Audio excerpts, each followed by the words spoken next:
भारतीय स्वतंत्रता संग्राम में बहुत से क्रांतिकारी ऐसे हैं जिनके बारे में लोगों को पता नहीं है। इनमें से एक थे स्वतंत्रता सेनानी लाला हरदयाल, जिन्होंने विदेश में देशभक्ति की आग फैलाई थी। आइए जानते हैं इनके बारे में।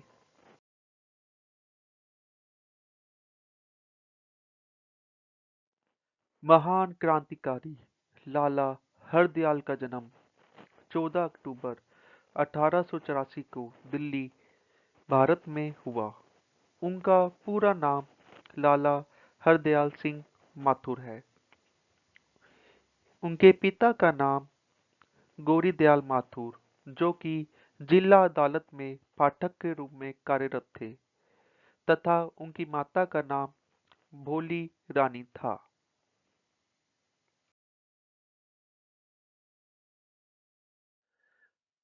लाला हरदयाल की आरंभिक शिक्षा कैम्ब्रिज मिशन स्कूल में हुई।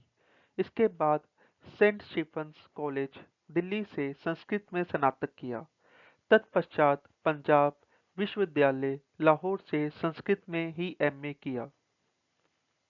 एमए की परीक्षा में सम्मानपूर्ण स्थान पाने के कारण उन्हें पंजाब सरकार की तरफ से छात्रवृत्ति मिली और वे अध्ययन के लिए लंदन चले गए।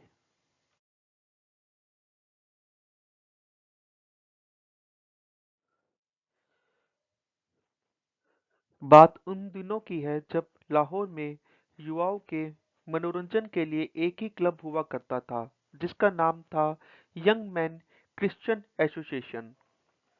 संयोग से उनकी क्लब के सचिव से किसी बात को लेकर तीखी बहस हो गई। लाला जी ने आओ देखा ना ताओ तुरंत ही वाईएमसीए के समानांतर यंग मैन इंडिया एसोसिएशन की स्थापना कर डाली।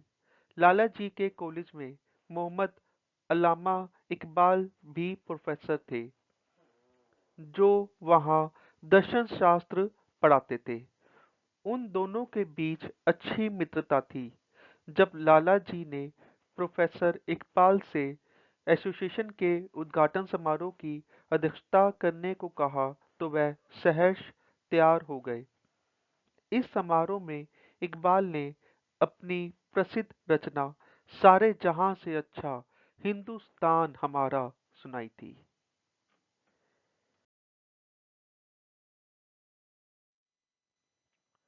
लंदन में लाला हरदयाल जी भाई परमानंद, श्याम कृष्ण वर्मा आदि के संपर्क में आए।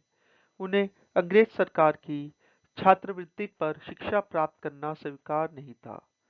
उन्होंने श्याम कृष्ण वर्मा के सहयोग से पॉलिटिकल मिशनरी नाम की एक संस्था बनाई। इसके द्वारा भारतीय विद्यार्थियों को राष्ट्र की मुख्य धारा में लाने का प्रयत्न करते रहे। 2 वर्ष उन्होंने लंदन के सेंट जॉन्स कॉलेज में बिताए और फिर भारत वापस आ गए।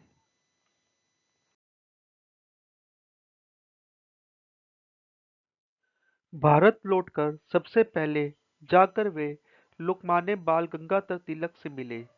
उसके बाद उन्होंने पटियाला पहुंचकर गौतम बुद्ध के समान संन्यास ले लिया।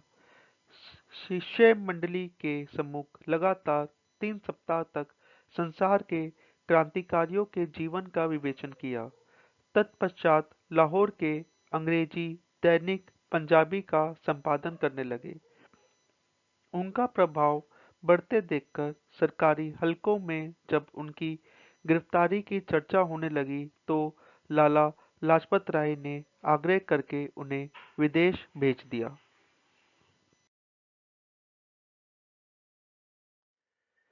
जब वे पेरिस पहुंचे, श्याम जी कृष्ण वर्मा और बीकाजी कामा वहां पहले से ही थे। लाला हरदयाल ने वहां जाकर वंदे मातरम और तलवार नामक पत्रों का संपादन किया। लाला हरदयाल ने पेरिस में रहकर अपना प्रचार केंद्र बनाना चाहा था, किंतु वहां पर इनके रहने खाने का प्रबंध प्रवासी भारतीय देशभक्त नहीं कर सके। विवश होकर वे साल 1910 में पहले अल्जीरिया गए और बाद में एकांतवास हेतु एक अन्य स्थान खोज लिया और एक द्वीप में जाकर तप करने लगे, परंतु वहां पर भी अधिक दिनों तक ना रह सके और भाई परमानंद के अनुरोध पर हिंदू संस्कृति के प्रचारार्थ अमेरिका चले गए।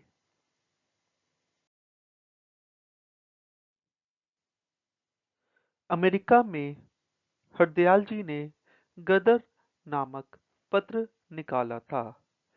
गदर पार्टी की स्थापना 25 जून 1913 में की गई थी। पार्टी का जन्म अमेरिका में अंग्रेजी साम्राज्य को जड़ से उखाड़ फेंकने के उद्देश्य से हुआ।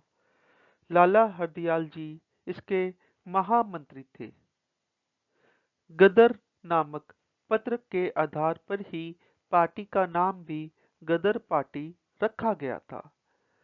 गदर पत्र ने संसार का ध्यान भारत में अंग्रेजों के द्वारा किए जा रहे अत्याचार की ओर दिलाया।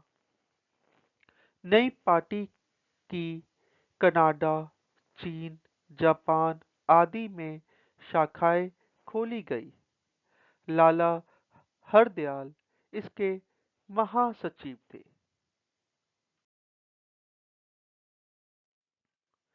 प्रथम विश्व युद्ध आरंभ होने पर लाला हरदयाल ने भारत में सशस्त्र क्रांति को प्रोत्साहित करने के लिए कदम उठाए। जून 1915 में जर्मनी से 2 जहाजों में भरकर बंदूकें बंगाल भेजी गई, परंतु मुखबिरों के सूचना पर दोनों जहाज जब्त कर लिए गए।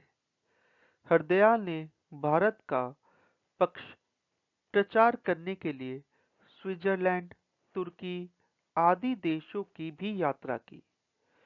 जर्मनी में उन्हें कुछ समय तक नजरबंद कर लिया गया था।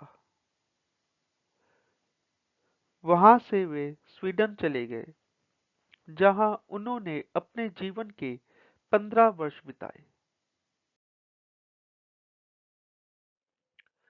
ये अपनी मातृभूमि को गुलामी की बेड़ियों में जकड़े हुए देखकर अपने जीवन को धिक्कारते थे और भारत को आजाद कराने के लिए आखिरी सांस तक संघर्ष करते हुए शहीद हो गए। लाला हरदयाल जी की मृत्यु 4 मार्च 1939 को अमेरिका में हुई थी।